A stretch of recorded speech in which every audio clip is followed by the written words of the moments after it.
Some things aren't outsourced. Pride, tradition, craftsmanship. When quality still matters. When heritage still means something. There's Mulligan gear. American made. American worn. Because everyone deserves a Mulligan.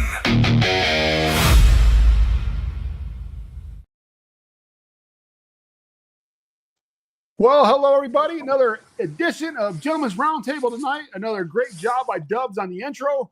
I am Reviews of Moose. Tonight, I am wearing, this is the Gang Boss by Mulligan Gear. Great cap. And what about you, Dubs? What do you got on, bud? Yeah, today I got on the Gang Boss in linen in the color blue, made in America. And it's a real good cap, man. I really like it. I'm Chad, First 508th Airborne from YouTube. I have on the Sturkowski mechanics cap from World War II. What's going on, everybody? Cool. Anox from Anox on Box. I got on the Mulligan Gear Breakwater Newsboy. Some great colors in that sucker right there. I love it. Nice. I like that. And now we get to introduce our special guest. This is Jim from Mulligan Gear, American-made products. Jim, go ahead and explain. Go ahead and introduce yourself and how Mulligan started, and show us. Just spill all the beans here, bud. Okay, sounds good. It's going to be a long story. So, so here's the thing. So people said, how was it possible you guys got into my partner Kathy and I? How we started into the whole hat business, but we're also the brand. You know, shirts, jackets, and some other things. All have been successful for us. But my partner Kathy and I actually met at a business that my family owned in called the Irish Cottages. Now there were 10 stores in 4 different states: New York, New England, Massachusetts, Rhode Island, and New Hampshire. And Kathy, you know, was my sister's friend, and she worked at our Cape store with me. So it was an Irish store. We imported the sweaters, the hats, everything else, and we also had a ice cream store. So we both picked up ours that way, and you know, so at this cottage we had down the Cape, they used to bring in some Irish girls from Ireland. It was really a great setup. It was the biggest Irish stores in America until my parents got divorced and they ended up splitting it up. However, with Kathy and me, you know, when you stay at a cottage with 5 girls and only one doesn't complain or fight for the bathroom, when you get to when you get to know them later in life, you say, you know what, that's the girl for me. So, you know, we got together about 17 or 18 years ago when we started this brand, and you know, Kathy's an artist. She was doing some of the products. Some other local stores were selling her products. And I had this other idea about Mulligan Gear. And she made a lot of our initial products and selling like crazy. So that's how we trademarked it. She got a lawyer, trademark lawyer. You know, we were already connected through the old businesses. So we were able to make it happen, despite the fact that all the bankers said not, you know, a chance in 1,000 that we would last 5 years. So here it is 14 years later. So still making it happen. We're actually getting more successful. Yeah. Congrats. Awesome. Congrats. Yeah. Congrats on that. I feel like the whole hat world in general is growing. So that's good for you. Yeah. Definitely. It really Most is. definitely. And, you know, the important thing is that, you know, you get the younger people also involved in it and keeping the traditions going. And that was really our main thing is yes, we obviously have some hats that have the modern look, but we obviously have some of the traditional American newsboys, and we got the 6-pin American drivers, Americana. Yeah. I mean, I think we have a lot more hats than even people, you know that we have until they go online or they see us in the store or what have you. Right. Now I got a question for you, Jim. I got on the storefront side. Is there like certain times a year where it's extremely busy compared to others? I mean, because I would imagine with with it being a storefront, I mean, I'm sure there's others that tried in the area that obviously have not succeeded as long as you have. You're 100% right. So in the Boston area, you're gonna be very busy in November. You're gonna be very busy in December, and you're gonna be very busy in March. So, like I was saying to you guys offline, in December, probably between 2 weeks or 3 weeks, we pay for the rent for the store for the whole year. It's swamped, So, some of the hat guys would come in and say, "Wow, the store's packed," and people coming in for 2, 3, 4 hats at a piece. And November it starts really picking up. Obviously, St. Patrick's Day is huge in this area here. Father's Day, June. So some months are slower. During the summertime, you'll be slower. I took my vacation. Kathy and I flew over to Ireland, and I think it was the month of May. So you look through your historical records and say, okay, well, that month's gonna be a little slower. So when do we go? We go, okay, we'll go in May. That was really the first time we had ever closed the store down, because, but people were, people were accommodating to us because some people, my next door neighbor said, hey, there was a lot of people at the door. And, but they came back and said, you son of a bitch, I came to your store and you weren't here, but they still ended up buying their 7 or 8 hats. So, they forgave us, and everyone on vacation. You got to recharge your batteries. Yeah. Right. Absolutely. Yeah.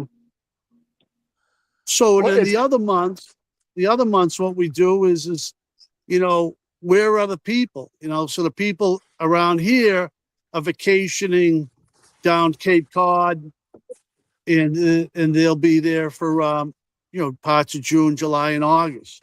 So we do festivals there, and people come to expect us to be there. So they'll say, hey, I wasn't going to drive up to Mansfield. I wanted to see you here, so we're glad you showed up.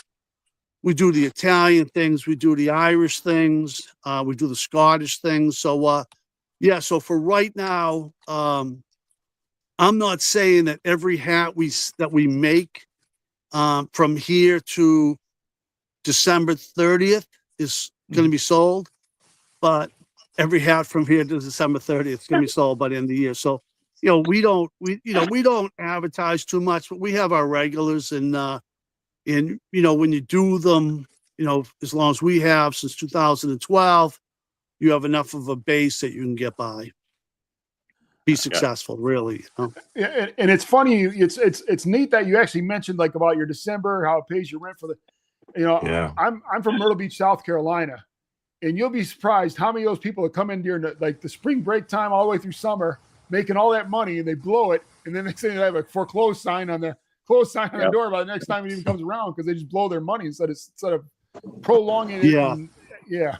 So that was the main thing you got to remember in this business is remember it's a 52-week business. So therefore, when you are slow or whatever, or when you're super busy, don't ever think you're a genius, because there's going to be a couple of slow months. But we had a good enough plan that we said, what was the first thing I did? So I used to have a great job as an operations manager, right? Major company. And so when we first got started, I said, what we're going to need a trailer. So I paid for that cash. So when we first started, we used to do 10 golf expos. Portland, Maine, Boston, Connecticut, Pittsburgh, Cleveland, Philadelphia, Detroit, and back to another one in Massachusetts. So the thing was, if you try to rent a U-Haul for all those events, whatever you're making, you're going to go through that month. You're going to go through the money. So, I had good money. We're self-financed. So I bought the trailer from the same guys I used to buy the big trailers from my company, paid cash for it, and didn't have to worry about that. Got the big pickup truck that could haul a lot of weight, 4-wheel drive, so snow. And so we tried to think about all those things. So therefore, we could even out our business, that if it wasn't St. Patrick's Day, if it wasn't Christmas, if it wasn't, that we would have something that would allow us to be in front of the people. Now, the thing is, as you know, I'm sure you know it's very physical, so you got to be prepared to, deal with the rain. I don't know if you guys know Jimmy Mitchell, but Jimmy Mitchell from the Bearded Scallywags, he came by with Jason Milborn. He's right here. He's right here. So, oh yes. So he came by and there was like 25, 30 mile an hour winds. He didn't say a word. He just jumped in and helped me hold the tents down. We have the heavy duty everything, but he jumped in and so did Jason Milburn. And so they stayed with me for like 2 hours. And that's what happens. Now that was a rare occurrence, but one time I was doing the Marshfield Fair and my partner Kathy said, "Hey, tornado warning," So it's like 2 tents. I have 40 pounds of weight on each leg, and literally for about an hour, the tent was 8 inches off the ground. Hat racks are blowing off. I lost a lot of money. Some of them got damaged and throw them away. But that's what you deal with when you do live events. So just to think like, okay, well, we go from this stage to that stage. You have to have the right tools. You have to have the right equipment. You got to be prepared for those things to happen. So, rain last weekend at the Italian feast, but you check the weather and I just put up the sides and left a little early. Had a great show and didn't get greedy and didn't take any chances on the hats getting damaged. Yeah, I mean it's good. It's good to hear that side of it because all the guests we've had on here, hatters, they don't go around and do events like that with tents and stuff like that. So it's the first time we're hearing that side of it. That's pretty good. Right. Yeah. Oh, it can be hard. But the thing was, when I was in the service, I was a cargo specialist, and you learn a lot of these things about logistics and, how to be prepared. And you're still going to, who plans for a tornado in Massachusetts, right? Yeah. But, so you have to be prepared for everything. But a lot of the events, the weather is good. You're out in the sun, you're meeting the people, and then they become customers forever. Yeah. Great. And that, we have our loyal following, and we have our crosstown rivals, BSC. So they've done a great job. We used to see him at the events too. So So cool. He did it the hard way too. He was not afraid to work, and his family would be out there. So we give them credit for their hard work and their marketing and everything that they've done. Mm-hmm. We always say, as far as these hats go and everything else, grow the game. Okay, don't try to have 1,000 customers and have everyone split that 1,000 customers. Try to get yourself exactly what you guys are doing. Get yourself 10,000 customers so everyone can introduce the styles that they like, in the manners that, the fabrics or what have you, and it keeps making everyone else improve and, have your own culture, so in the end, what happens with some of these businesses, there's some people that maybe like us the best, some people like some of the other guys the best, and some of the new guys are stepping up and they're doing a good job. So, there's enough for everyone if you keep growing the game, We say that literally every time. There's enough for everybody. Yeah. Yes. I got a question before we go into all these guys' questions. A real quick question. By any chance, did you pay any of these comments to come on here and say you're such a good guy and everything here? Because that's all these comments I see on the side. Jim's such a good guy. Yeah. No, well, the thing is, we do have a healthy respect, and like all businesses, it can get competitive. So with us is, we knew, we are kind of we are established. We have our own regular business. So, from as far as the hat groups, we pulled back for a couple of years and said, what, like all businesses, it was getting very competitive. And I just said, what, we'll focus on us and focus on our store. And Jimmy Mitchell, bring up Jimmy again, he came into the store and said, "Hey, we miss you on the page. You brought something extra to it. We don't need you, but we would, I'd like to see you on the page." And Scott was on there too. And so, I went back to the Bearded Scallywags, and Nick invited us. He had asked me a few times. So went to that that page. But it's tough enough just to focus on what we're doing. But it's great. Your group here, 4 experts, 5 experts, and I was completely impressed with Anthony when he came into the store, because he seemed to have a great knowledge of the hats and the history of the hats. We had a great conversation. He must have been there for an hour or two. Yeah, we caught up on a lot of things. That was cool. He gave some great input, suggestions, and we talked about a lot of things. And of course, I mean, we don't know everything, so we can easily implement anything, do anything, and it was great to talk to him, and this group was great, because got a chance to see all your reviews of the different cap companies, and of course, I'm going to listen to it and say, well, we could do this different or that's different, and it's helpful to people like me. Yeah, I mean, we didn't just talk about hats. We got into a lot of boxing, sports, New York, Boston, all that shit. Yeah. Oh, great. Anybody watching, try to get down there. I stopped on my way back from my Boston trip. So if anybody's in the area, try to stop over and see Jim. It's a really good experience. He knows a lot. You were trying to hide your camera so you could do some filming in there, man. So yeah. I felt a little weird about it first, but I put a short thing together, Yeah. Well, I think the thing is so during what I call the pandemic. So at that time before so in November of 2019, our business was finally big enough that I didn't have to do 2 jobs. So I had a great job as an operations manager for a successful company. So he says, you know what? My mind is wandering. It's time. Mulligan Gear is big enough now.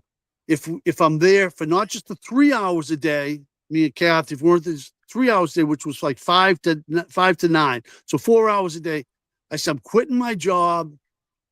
We have enough money in the bank. The business has done well, but now we're going to see what it's like to do the business all day, see what kind of customers get. So of course, we go to Ireland in January, and what happens? Everyone's talking about the pandemic. We had already paid for our live events, St. Patrick's Day and all the other events that were coming up. And we got a knock on the door sometime in March, I think. And it was the cops. And they said, hey, guys, you're out. You're not essential. So I'm like, wow. Really? I'm like, so what's your plans? This is because we have a 1,500 square foot store. We have 2 trucks. We have a trailer, workers' comp, and everything that goes with running a business. And they said, well, 15 days to slow the spread, right? Which turned into 4 months, and all of the live events canceled for 18. But like if you're a religious person, you say that's the time you check your faith, because you'd wake up in the morning and say, I think I'll go to work. It's like, oh, I can't go to work because we're non-essential. So. The website did okay. That got us through, and but it was tough, and people coming for the hats at Christmas time, and I was bringing them out to the sidewalk. People say, can you get me a size large and a green? I'll be right back. So that's how we got through that. So really, what happened is around June of 2021, there was some kind of a charitable event for somebody, and someone said, hey, will you come to the event? And I'm like, is it even legal? They said, yeah, the state's approved it. So we went there, and the people were just ready to get out, and we did super good there. And then we had the Italian feast coming up in August, and we were on the front page of the second biggest paper in Massachusetts is the Boston Herald. So we were on the front page because they had got a picture of that feast in our tent from the years prior. Was right there on the corner. We had the best spot, so there was a lot of shamrocks on the corner in the Italian feast. And then people said, "Hey, did you see a picture on the Boston Herald?" So then it was like, okay, so now we're back in business, and been growing ever since. But no, it was a scary time. But 3 million small businesses went out, and we weren't one of them. Yeah. I'm glad you made it through, man. Yeah. That killed a lot of people's livelihoods there, and it was unfortunate. Yep. Destroyed a lot of Yeah. small Yeah, a lot of businesses people, needlessly.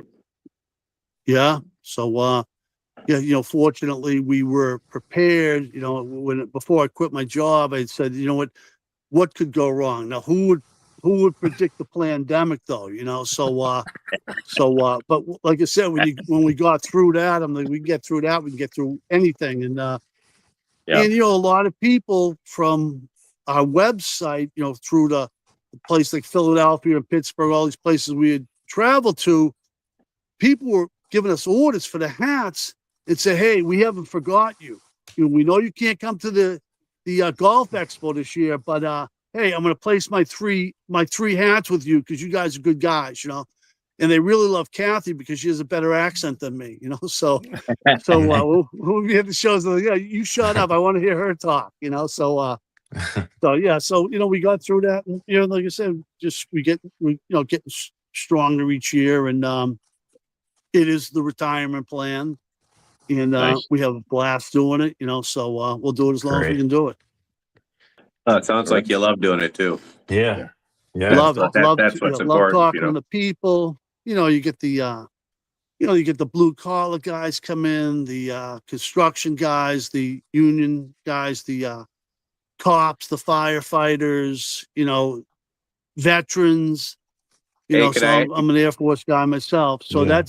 that's a huge thing. Those are our base, and people can have a hard time knocking them away from us, So those are the people that come in, and sometimes they'll have. Can you still see me? It's getting dark out here.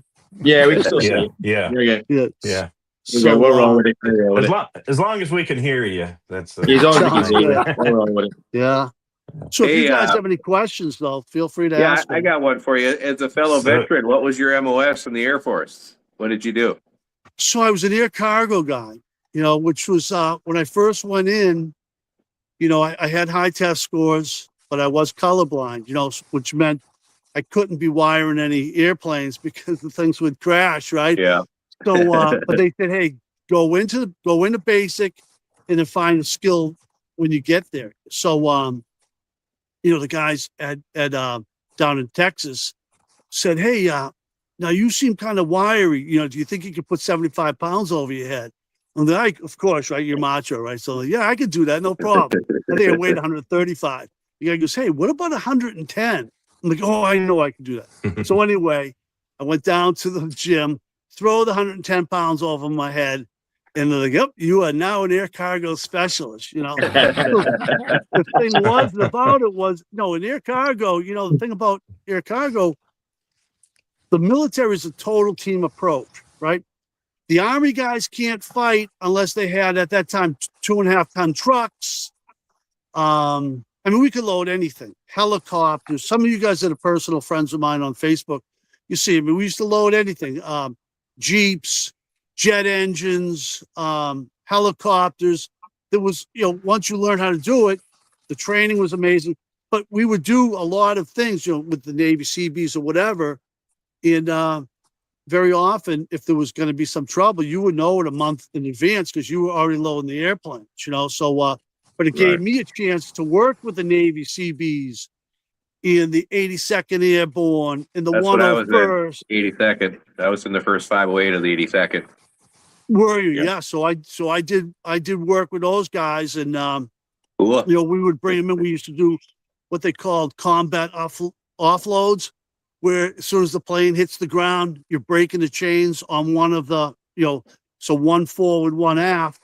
As soon as they open that door, we'd have the security police. They would run about 500 yards behind the airplane, and they were covering you. And they used to say to us, like, look, if you can believe this, and I'm sure you've seen this, they say you get 3 minutes to get that airplane off the ground. If you're not off the ground in 3 minutes, those people are dead. They're gonna blow that airplane. So the thing was, you realize you have to be safe, but also be doing a good job.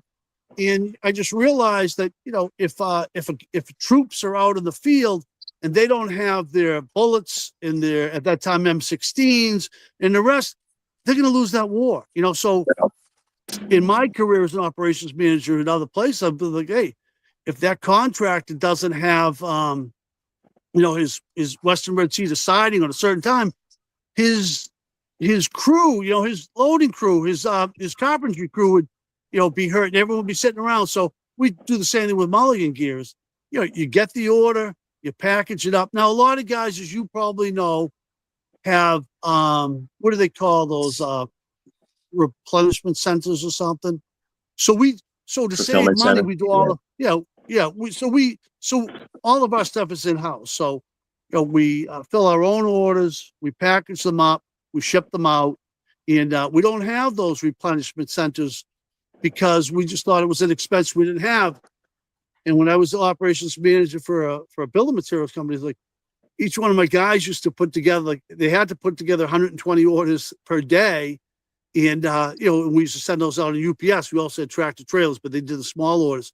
So now if I get lazy, I say to myself, Jesus Christ, you used to make those other guys do 120 orders a day. If you can't handle it, I'll get somebody else that can, so, That's good. so now I have no excuse to put together the orders. The customers come in, put together some more orders, and but we save a lot of money that way. Yeah, it's allowed. Yeah. People say to me, like a guy said to me the other day, he said he was talking about the shipping charges. I said, well, we got free shipping, so we goes, ooh, some of the companies have could be anything from $8 to $12 per order, or you have to purchase $100 or $150 worth of stuff. I'm like, well, no, we'll handle that. And we also handle the tariffs coming from Ireland. I mean, we pay the tariffs, but we didn't pass that expense on to the customer.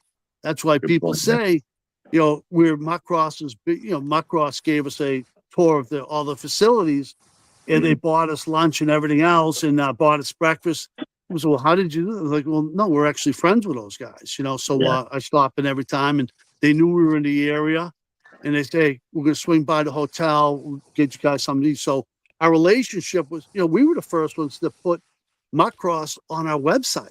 And that was 8-10 years ago. So at the time, they were not nearly as big as they are now, So, we started with Trinity, then we went with Kerry, then we went to the driver's cap, then we got the pub style cap, then we have the waterproof ones, we got all the women's ones. So we're a big deal to them, and they're a big deal to us too, So that's and their products are very complementary to our American products. Yeah, they got some awesome hats. Yeah. So it's pronounced Macross, not Mucros. Kind of lost you for a second. Can you speak up a little bit? Is that how it's pronounced? Is Macross, not Mucros? One more time. Yeah, he's saying we pronounce it Mucros. Is it pronounced Muckross like you're pronouncing it? You know what I mean? It's one of those tomato things. I was wondering that too with your accent. In Bostonian, it's Muckross. yeah. So they've never whatever corrected he said, me when I man. call it. So I was assuming I had it right. All right, Dub, you got some questions for him? So yeah, man, your slogan, everybody deserves a mulligan. I love that, man. Whether it's a good cap or a good do-over, I guess. How did that come about? And was it something that you started with, or did it evolve later on down the road, that the slogan? Yeah. So part of it, when we were putting together this business, first off, from my last career, anytime I would do anything with other companies, like insurance company, anything in the building material, someone would always say, hey, I had a couple of you on the golf course last weekend, and then everyone would laugh. Yeah. I'm like, all right, that's the 10,000th time I've heard that, right? So I went home to my girlfriend, Kathy, and said, hey, I've been kicking an idea around for a couple of years. I said, I want to start a brand, and it would be complementary to what she was already doing as a no-name brand. So she was creating products for other people, which she wants to keep that confidential. But so she was creating products for people, and they were selling them out of her store. I said, you know what? We'll just kind of combine the two, and we'll trademark the Mulligan. So she drew the logo. She drew the man logo and the women logo. And she worked at a university. Cool. And at the university, one of her close friends was a trademark lawyer. So they did the paperwork. You know, I'm not a paperwork type of person. You probably figure that out. So we just signed off on it. 6 months or a year later, we got the trademark. And so the point was so many people had just gone through the bank crisis, 2008, 2009. Everyone was hurting. People lost their houses. People were getting divorced. There was a lot of stuff going through. People were really going through the ringer at that time. So I says, you know what? Either me or Kathy said, you know, everyone deserves a mulligan. Everyone needs a second chance. And people kind of remade themselves, and people could really relate to that. Now, so we were selling some stuff. Yeah. We were selling some hats and some shirts to a cop, you know. So a cop just kind of smiled, and I said, "What's so funny?" He says, "To us, some of the cops call their second wives mulligans, right?" So he goes, "Right, everyone deserves a second wife." So that's really, and then you know, when we were on Twitter, which, you know, for us, Twitter was a big thing at the beginning. It's not as big as it used to be, but people would always, you know, so we would use that line, you know, would hashtag it, and then people would say, "Hey, I saw that," you know, and well, they might beat me to it and reply, "Hey, everyone deserves one," or what have you, you know. So that's how really we built ourselves up, you know, and ultimately. Before we opened a store, so it was 5 years between the time we started and we opened a store, was we did like the Boston Golf Show, and that was huge for us. And then people said, "Hey, I don't want to wait until next March. You guys should open a store." And at that time we had 17,000 Facebook followers, and you know, we have a lot more now. But at that time, so you know, that's a pretty good base, 17,000 people. From like the Massachusetts area, mostly organic. So I said, you know, we'll open up. And I remember like the first or second night when we were just setting things up, you know, we had the nice sign out front, Mulligan gear. So someone pulled by the store in here. So they came in and said, "Hey, are you the guys from the Boston Golf Show?" We're like, "We are." And then we kind of said, you know what? That's pretty cool that people recognize the name. And then we had the store. And then we were posting that more and more on Facebook, which led to us having enough, you know, we had enough of a following that we could actually make it. Because like I said, most retail stores these days can't make it. Mm-hmm. You know, so we had enough to get by the first year, and each year you kind of grow and get more customers, and, you know, online is huge. Things like your show here is huge. So, you know, that you just have to be determined to make it. And like I said, I did give up my regular job for another 3 years. So, you know, I just had to work 2 full-time jobs, and, you know, it was enough that we could, you know, survive any downturn during 2020. Awesome. My second one, simple, easy question. What's your personal everyday go-to mulligan cap? What are you wearing on the daily? I've been wearing our new American driver, the Titan Blue. I mean, I just get up. Okay. I really like it. Super lightweight, and you know, liner of it is great, and super comfortable, and so that's been my go-to. I also sometimes wear the 8-panel, the black ice, which a lot of people are wearing that one too.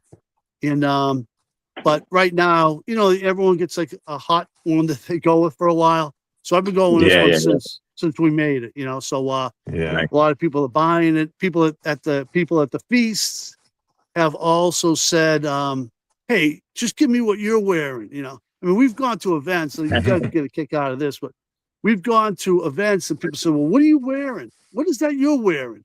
And I'm like, "I'm wearing the stevedore." You know, stevedore's like a true newsboy, American newsboy. Americans invented the newsboy. So they say, "Oh, you're wearing the thing." I'm like, "Well, where is that? Where is your rack for those?" I said, "Well, I didn't bring it. I didn't bring that one." They said, "Well, you know what?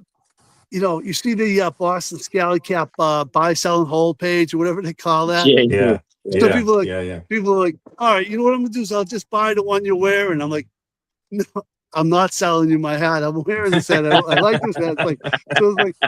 Well, I'll give you whatever you know. No, this is mine. You come to the store and you can or go online, but I'm not giving up my favorite hats for a while. But it's trying great to leave you without a cap, man.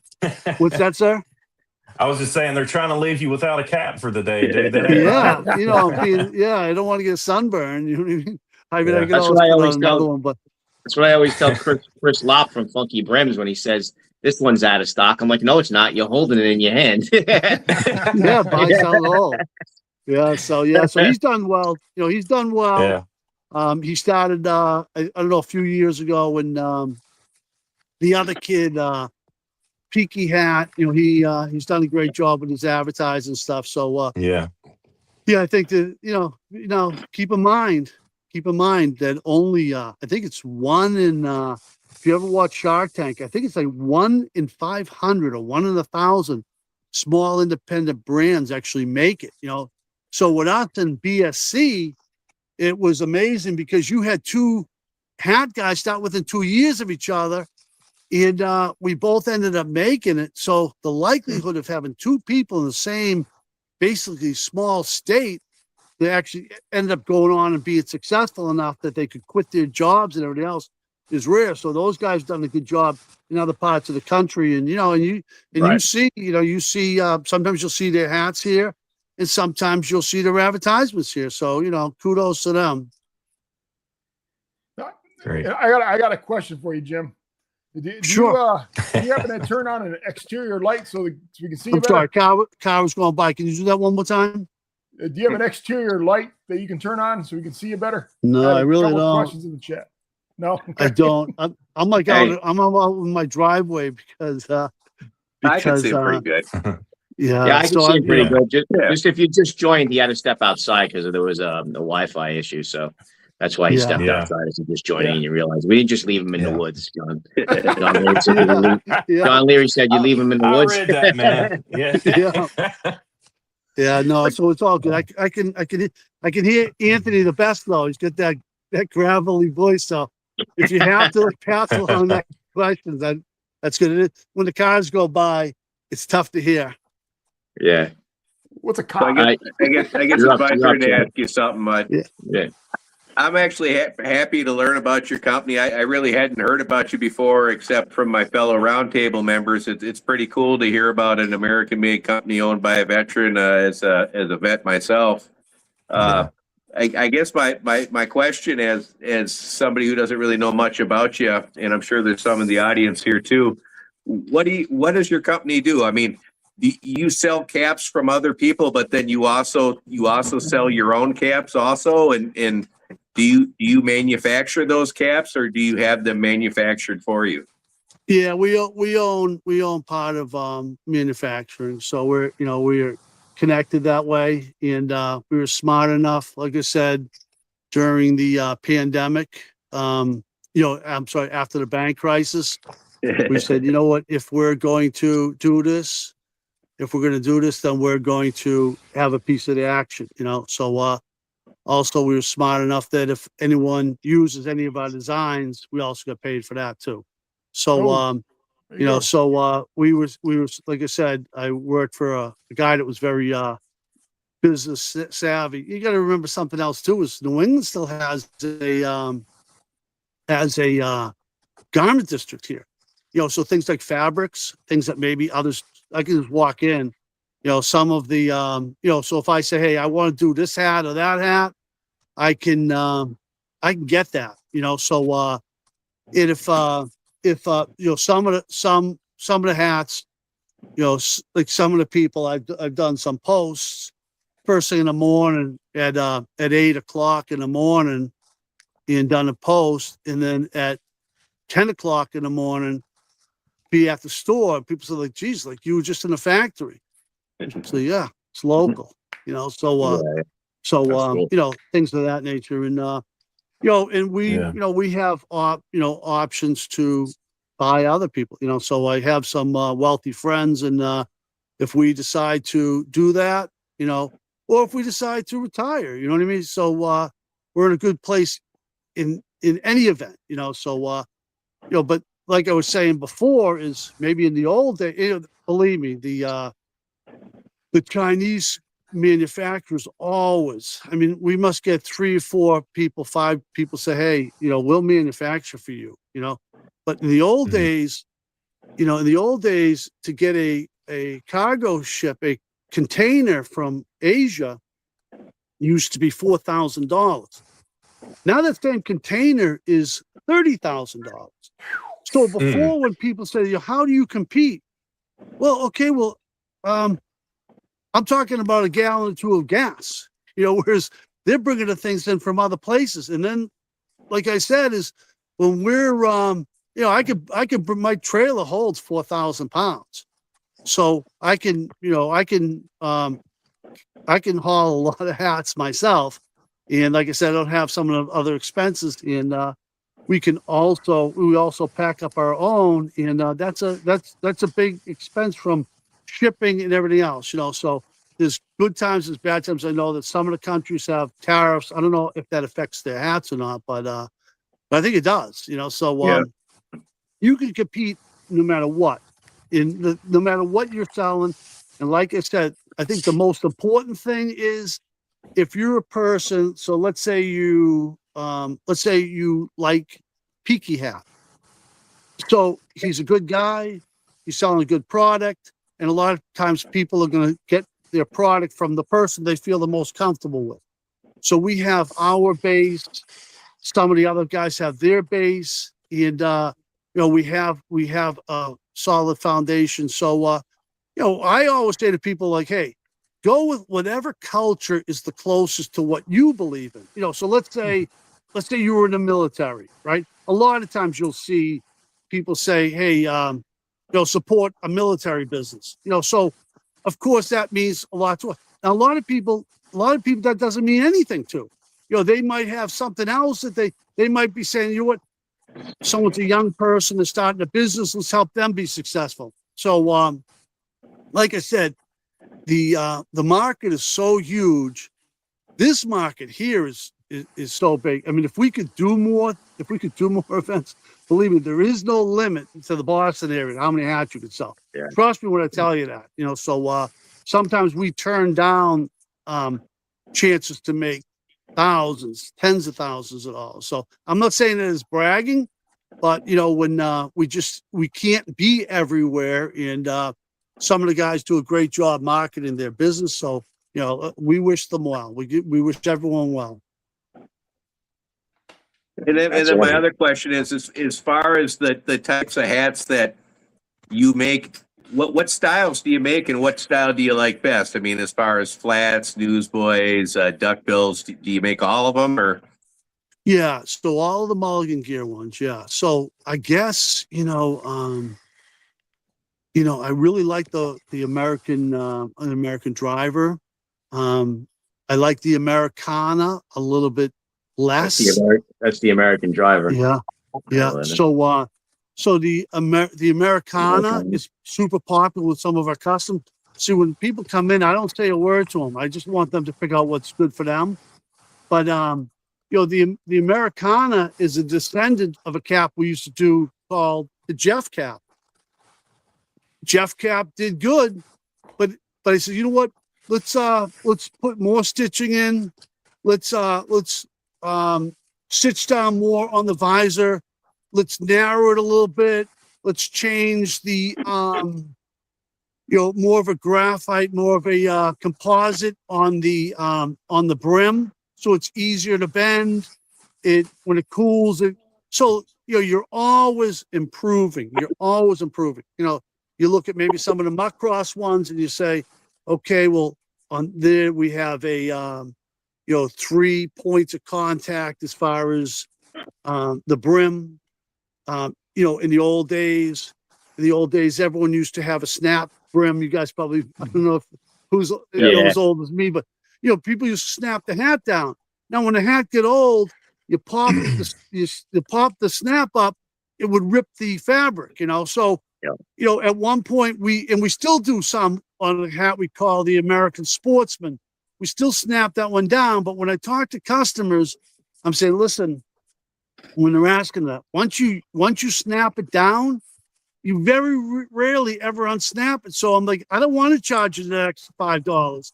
If you sew it down, you get kind of the look that you want to get, you know. So so that's, you know, that's, you always have to be practical for what the people want, and you have to listen to them, you know, because if you listen to them, you know, they're going to tell you exactly what you should make the next time, what colors you should go with, and also what colors you shouldn't go with, because believe me, we've bought people's whole inventory before, where they where, you know, one guy, I'm not going to mention any names, called me and said, "Hey, I get all these hats.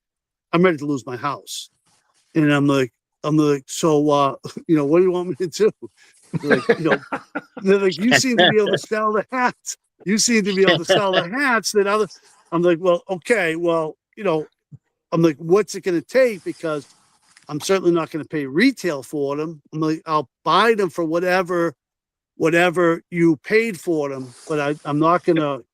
So, you know, sometimes we would have, as are some of these other guys that are certainly capable, great salesmen, some of the other companies, but there's been a lot of business. You know, we were talking earlier about, sorry to go from one subject to another, but there was another hat company that was around a few years ago. And he asked me if we would carry their hats in our store, you know, because I've heard great things about you and blah, blah, blah. So I says, well, okay, well, like, what's the deal? Like, how much you paying to have those hats made? They were making them in England, you know. Guys, I'm making them for so and so, right? I'm like, yeah, and how much you think you could sell those for? So, well, I think I could sell them for X. And I said, okay, well, that doesn't leave anything. I said, that's going to take up space in my place. So, like, the price you're paying for that. And then when the person said to me, the last thing was, you know, we had like this 20-page document. We were talking about like who makes what for who. It had a 20-page document, was a non-disclosure. The dude is like, first off, I'm probably never going to deal with those guys. I'll never have them make hats for me.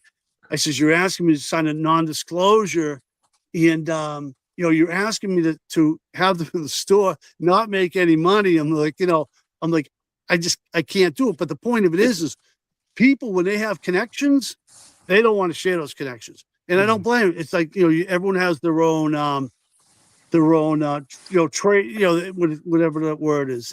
Everyone has their own trade secrets, you know, so everyone has their own connections. And, but a lot of the people just, I mean, a lot of people from all over the world call us and say, will you do this? And we can't say yes to everyone, you know, so we try to do it. But yeah, we bought the complete inventory of companies before that were worried about getting rid of their hats, that maybe, you know, you all see, and I know I never stop talking, so just interrupt me anytime you want. But that's what the show, what makes a good show. Sometimes, Yeah. Sometimes you'll see, you know, on some of them pages, not the hat page that we're you know, a part of, but like you'll see different things, and they'll say, hey, I just picked up this hat from this company at $6.99, you know, and then but me in that business will know that the reason why they're selling it at $6.99 is, so let's say if it is a Chinese company, they're looking for your information, or they can't sell it. You know, otherwise, if they're super successful with it, it's like, okay, well, now you have this hat that nobody wants, and they're just trying to get their money back somehow, you know. Mm-hmm. So that's why, you know, a lot of times, you know, go for the premium stuff if you can, because you're paying premium because they're great. You know, the products are great. And one other thing, one other trade secret I'll give you is, you know, sometimes I'll see guys arguing on the pages, and they'll say, I like this one and I like that one. And, you know, this is more in the fedora side of it. And then I'll be like, yeah, I was just in the factory and they're making them on the same machine, you know? So the only difference is the label that went on it, you know? So, you know, so I'm like, hey, you guys can go ahead and kill each other if you want, but the same little old lady just made both of them hats, and, you know, as long as they're selling to somebody, you know, so. That's funny. That's great. Yeah, that's great. I guess it's my turn. You had mentioned the driver caps before, and I have the American driver here. I love this one. Yeah. What defines a driver cap? What is the origination of what's called a driver? Is it these three panels here, or is it just something else? Because I noticed Muckros was calling something a driver that didn't have those three panels, so I'm not sure what exactly is the origin of what is called a driver's cap. Yeah, so there's a lot of ad libbing in this business, like all this, but the definition of a driver's cap. See, a lot of times people used to have cabbie caps. The old cab drivers. You're a New York guy, right? Cab driver throws on the cotton hat. It's usually a single panel hat. It's usually very little stitching. The fabrics were not the greatest or whatever, right? So they were inexpensive for the blue collar guy. So a long time ago, they developed a hat for the professional driver.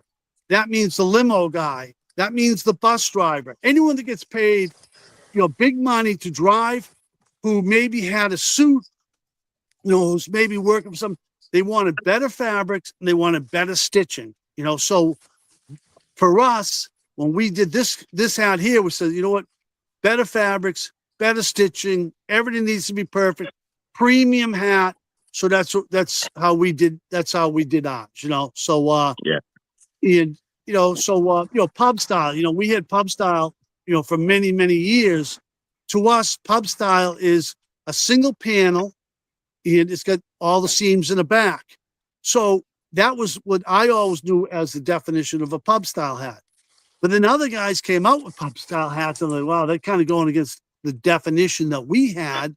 To give you an even better example, the American newsboy style hat. Right? So the American newsboy style hat was first developed by the old lumber guys that used to work on the dock, which ultimately was started to be called the Longshoreman Union, right? So these guys, look at all the old videos, all the old movies, all the old pictures. These guys are wearing the newsboy style hat, right? So the English in this situation were not, no matter what people tell you, they were not first doing this. So they said, hey, let's copy the American newsboy hat, but we're going to call it something else. So they came up with the term, the Baker Boy hat. So same style hat, 8 panels with a button, but they said, we can't copy the Americans. We can't copy the colonists. We got to come up with a different name. So that's where the Baker Boy, that's why when you see some of the companies, come up with a new hat and they name them, a lot of times there's actually definitions for them.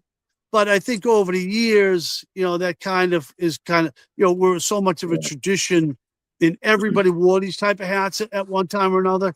Now there's going to be some ad libbing, Yeah, that's what I figured.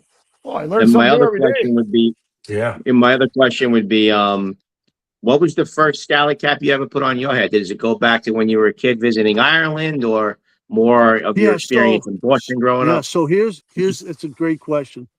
So my family, first generations, right? So we were over in Ireland, and my parents are coming back on from Shannon Airport, and at that time they used to call it the duty free. So the duty free is selling all the stuff to the Americans. You got sweaters, you got the hats, you had the scarves, you had everything that you could get like at the old stores in Ireland.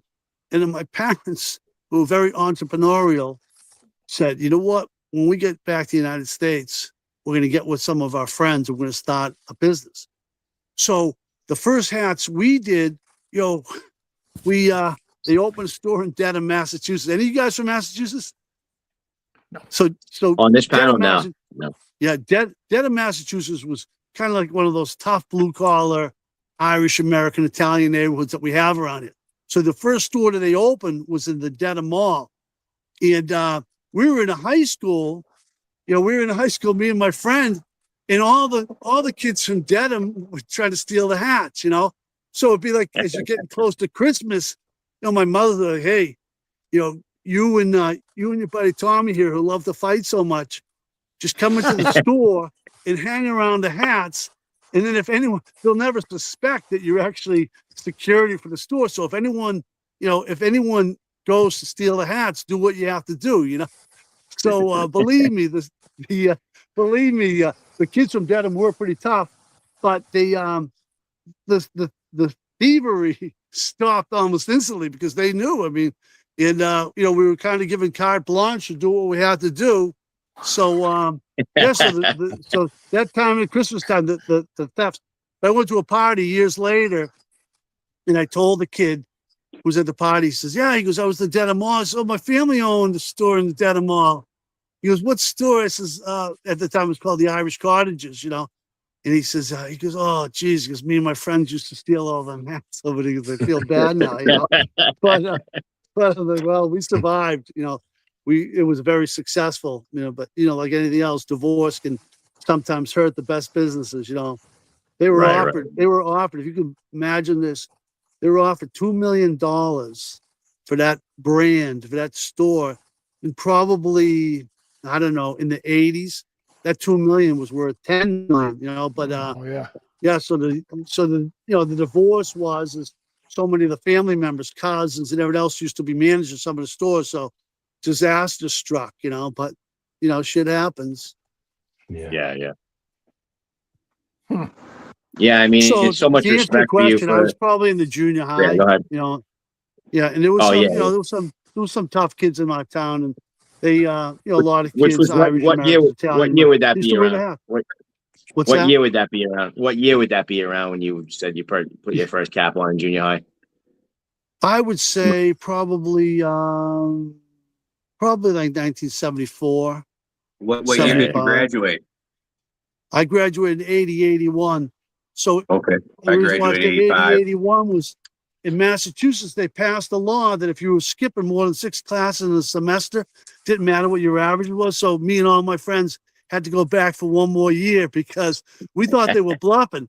You know, all my friends are like, "Oh no, they want us out of here, so we can get away with it." Like I had to pass it. Like, no, if you skip 7 classes, 7 English classes or whatever, and we were never sick, it was always skipping.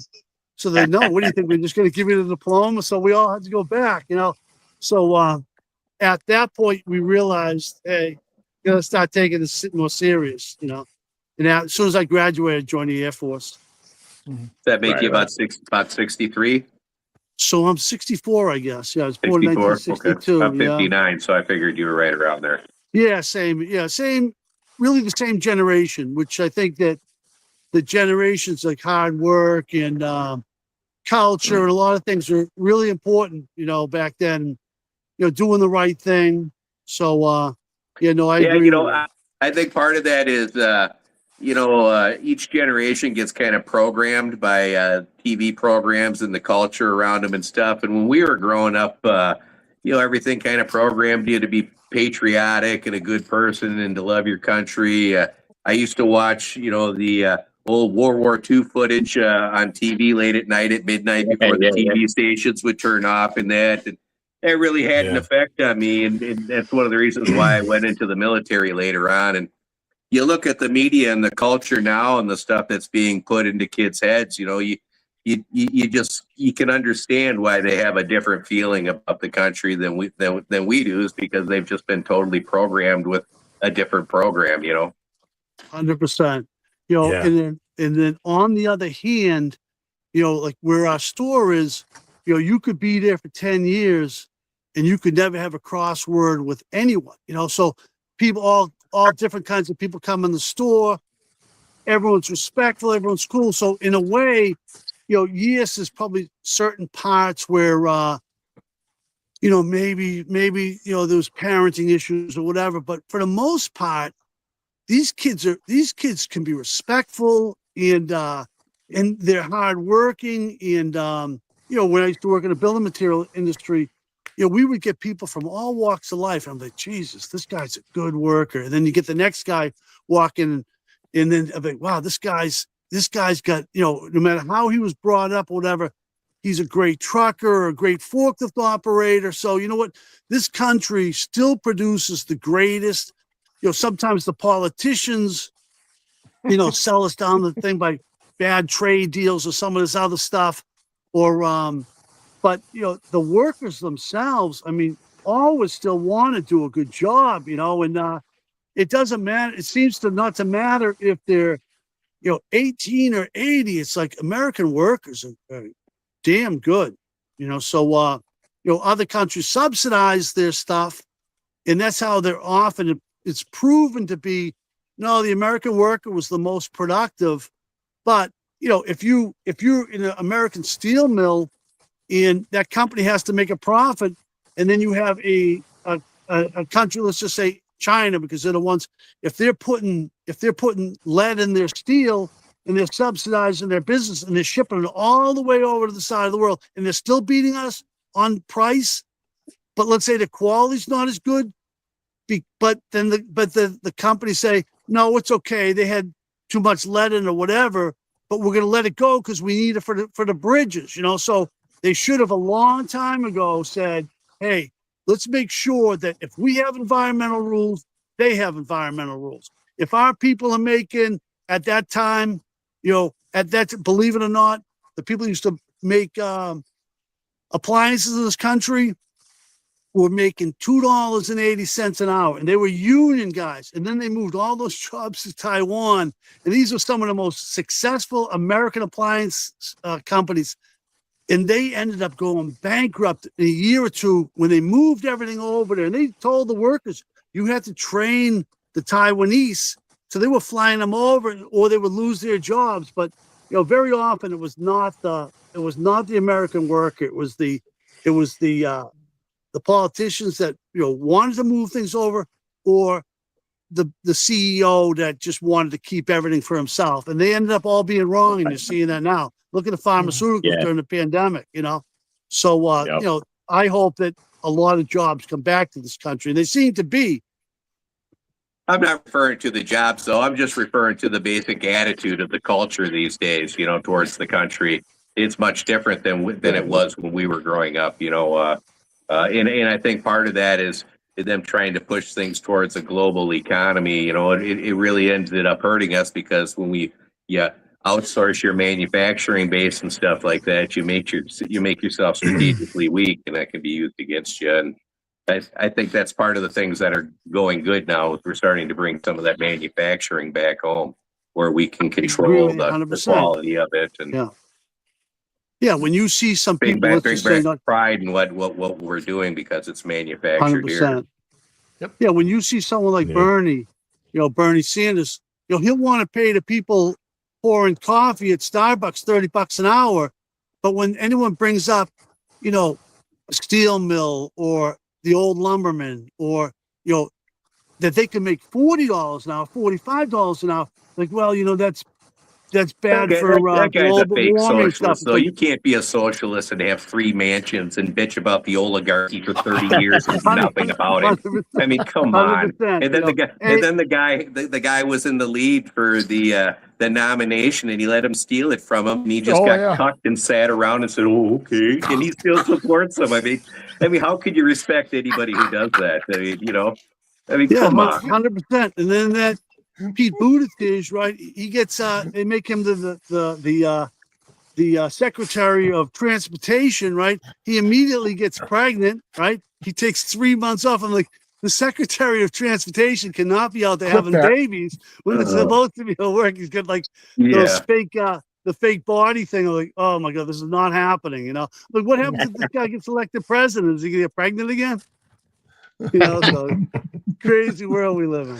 It is a crazy world. If they would just get rid of these term limits so we didn't have these career politicians on both sides of the aisle, our country would be a lot better off. 100% on that. I agree with that. Very often. That's why I'm proud of the Made in USA tags and these things, man. I really enjoy that. DEC hats and all that. It definitely does mean something, man. And how you've been doing things. Everybody talks about, oh, my goal is to have a brick and mortar store. My goal is to make my hats in the USA. And you've been doing it for a lot of people, even wore hats. A lot of respect for that, we appreciate that. To be honest with you, if I couldn't do that, then I would just close down. Right. Like even some of our polo shirts, we have those made in California. So now we still have some. So I can't do all the colors, but there's a company out in the Garment District of Massachusetts. So I'll try to make this because I know there's a time limit, but So during take the your time. We got pandemic, plenty of time. Yeah. during the pandemic, the Massachusetts had no gowns for the emergency rooms. They had no masks. I'm not talking about the cloth ones. I'm talking about the ones they use in the operations rooms, right? So there's a guy out there in the garment district that I do some business with, and they were desperate. I mean, these people going in, there's blood everywhere and everything else in the emergency rooms. These guys, China withheld everything, so the governor of Rhode Island, who actually is named Rotundo, she worked for Biden, she went to the garment district of Massachusetts and said, this is at least the way I was told the story. So she said, hey, we need the stuff, but at least the surgeons, at least the people in the emergency rooms. Can you make me, I think it was 500,000 pieces, masks and everything else. And they said, we can do that, but we're going to have to put everyone else's orders aside. But you know what? This is the shit. Fucking some animal ran through my leg.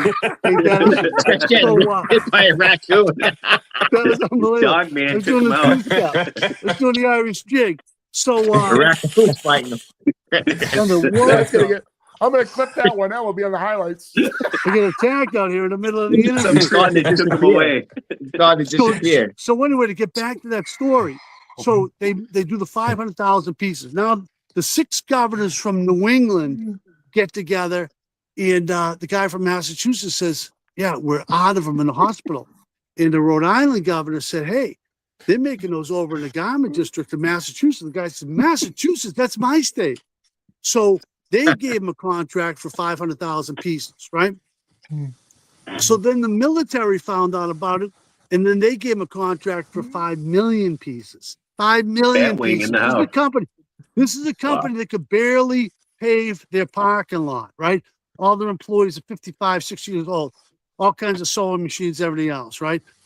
So after they start having the money coming, now the next thing you know, they're hiring more sewers. They're training people. They're hiring salespeople, hiring managers. The parking lot gets paved for the first time in probably 20 years. I have a big pickup truck, and I'm like, I got to watch out for the potholes, or otherwise I'm going to get a flat tire. So it was just amazing, because these are all the jobs that they said people wouldn't do. And I'm going to tell you something. Right. When they would put their job fair out, you would see 200, 300, 400 people in line. That's why I don't never believe when people say American workers won't do it. If you pay them a fair wage, they'll do it. Yeah, absolutely. 100%. Yeah. And Jim, I know you brought a few caps outside. I seen you bring a few of them outside. You want to try to go inside to see if we got signal so you can show those caps off? Sure. Yeah, let me see. Yeah, It's I pitch don't black want to now. get my fire ants. Fire ants look like they're out tonight. I was gonna ask him if they had Are there fire fire ants ants in up there. Massachusetts? I don't know, man. That's what I was I wondering. probably just got bit by one of them. I'm so glad we don't have those here. And everything else. His Yeah, area so, there in Mansfield reminded me of Long Island a little bit, where I'm from. It's very similar to suburban. I would love Mansfield. Damn raccoons. The damn raccoons, yeah. Raccoons are everywhere, that's for sure. I don't think it's going to work. Yeah, I don't think it's going to work. He's starting to disappear. Can you hear me? Oh, he's back. Yeah. We can see Hey, it. I'm on 14.4. So like something like this. Yeah. This is like the 6 panel. This is one of our best sellers. So we got to do a remake it because we're on. So call this new one, right? So cotton, two-tone. People love the color during the summertime. So that can be one of the next one. Redoing it. Sometimes if you're in business, you always want to do. Some of the things are such good sellers that you just got to go back to the ones that have been doing great for you. So this is an American driver. We call it Battleship Gray. 2 seams at the top. Very breathable. Online. So degrees, good. Of course, little hats. what we call the American newsboy. So I still get the paper, and so this is the way we ship them. Some of the guys were saying about shipping in the packages and shipping them in the boxes. So you guys probably saw that debate, so Yeah. it's what happens sometimes is if you throw, like, I remember there was a couple of companies had shipped some hats, right? And it rained like crazy, snowed like crazy. And one of the customers bought a hat from me and a hat from somebody else and a hat from a person. So when it rained or whatever, we double bag our hats. We don't single bag them, we double bag them, as you guys know. And the person wrote, now there's somebody with brains that actually kept my hats from getting ruined because somebody else's cardboard box had no bag on the inside. Yep. They got this cardboard, So sometimes That's a real good point.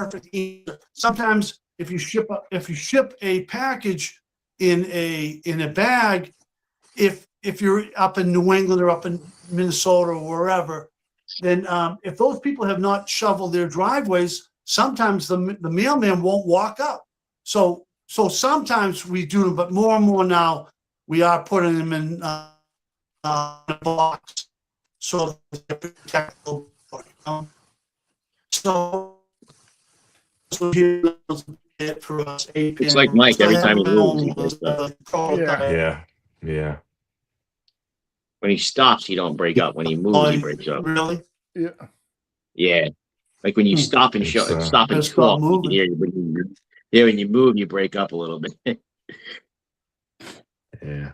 So this is There a you go. gang boss, 6 piano, very Yeah, breathable, those are awesome. This is similar to what you got, the 6 piano version, off that fabric. So we're making that one again that you had just bought, Anthony. So, Yeah. like I said, we have a couple of new driver caps coming out. So we're always producing something. But from here to, like I said, from December 3rd, that we can make and will be sold. And that's, Also, that one. I love that one so too. if you, That's a great pattern, right? That's a flat cap linen. I like that. We're moving.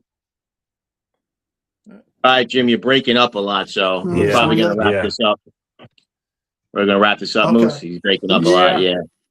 Appreciate it though, man. It was awesome. It really was. Yeah, I really Hey, appreciate great you coming talking to on. you. You guys are fun guys. Definitely going to be looking All into right, your thank you company and guys. picking All right, some Jim, up Also- for you. We'll go ahead and stay on for a second once he goes. Yeah. off. Also, we have the Mulligan Gearheads, the Facebook group now that I started up. So check out the Facebook group.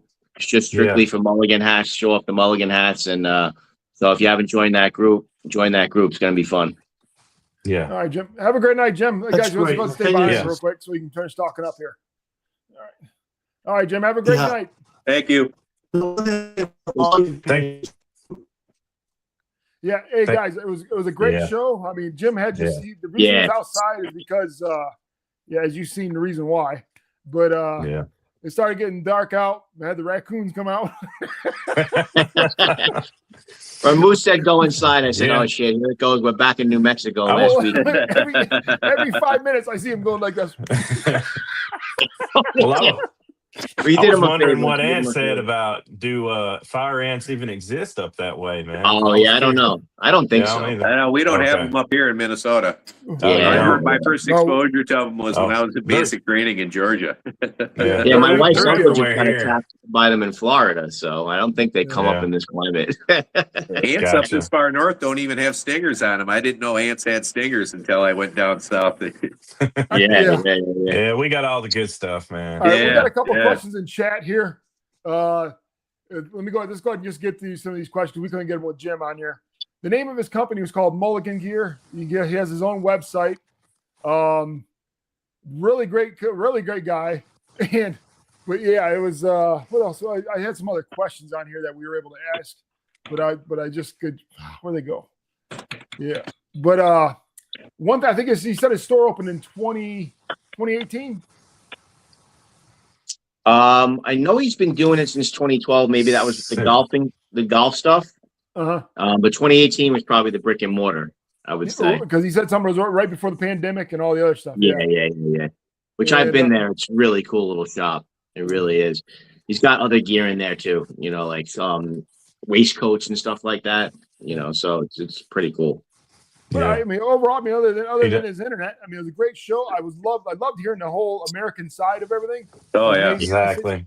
And, he did prove a point, though, because he said that it's, what do you say, $30,000 for a shipping container? Yeah. Yeah. And, and that makes sense. So if you're paying $30,000 to have a shipping container come over here, how are you not able to just make it here? And then, so you as opposed to what he can haul for a tank of gas in his truck. That was awesome. Yeah. And he has a pickup truck with a trailer. He has a pickup truck with a trailer, and that's how he hauls his stuff to all the events. I found that pretty interesting hearing the whole part about how he does the shows and that. We haven't had anybody on who's talked about that yet. Right. Yeah. I mean, he's got stories for days, bro. When I was in there, this is nothing. We could do a 4-hour episode. Yeah, I could tell. He's good at talking. We didn't even get into his Mucros trip with the 200-year-old looms and all that he was touring and all that stuff. We didn't even really get into that. He needs to come back then. We need to talk about that again. You can tell he loves what he does. Yeah. We have to get him come back, and we're going to have to show him how to connect to Wi-Fi.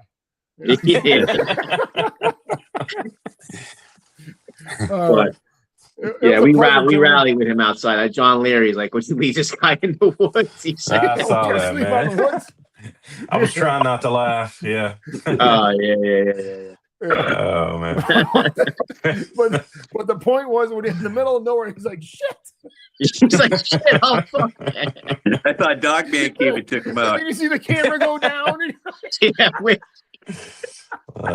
All I know is out here, some weird shit walks around out here, possums and all that. I don't want to be out there.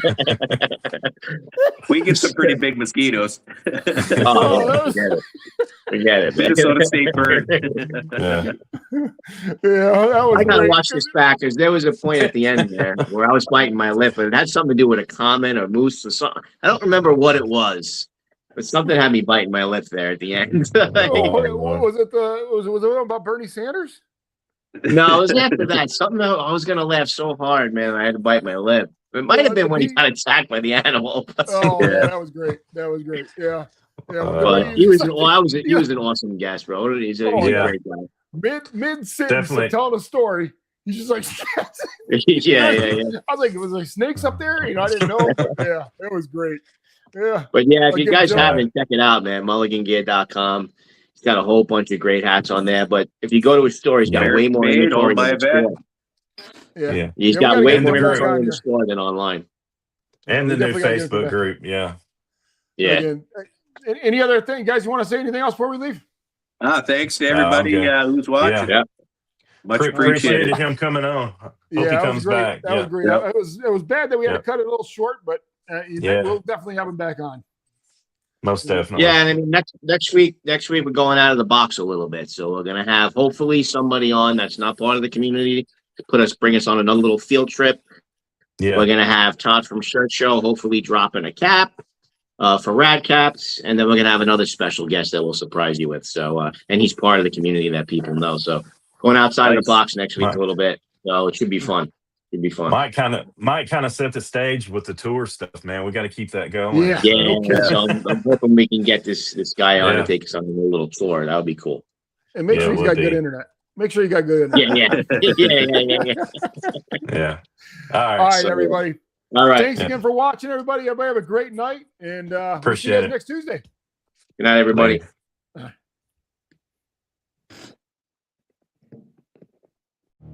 Some things aren't outsourced. Pride, tradition, craftsmanship. When quality still matters. When heritage still means something. There's Mulligan gear. American made. American worn. Because everyone deserves a Mulligan.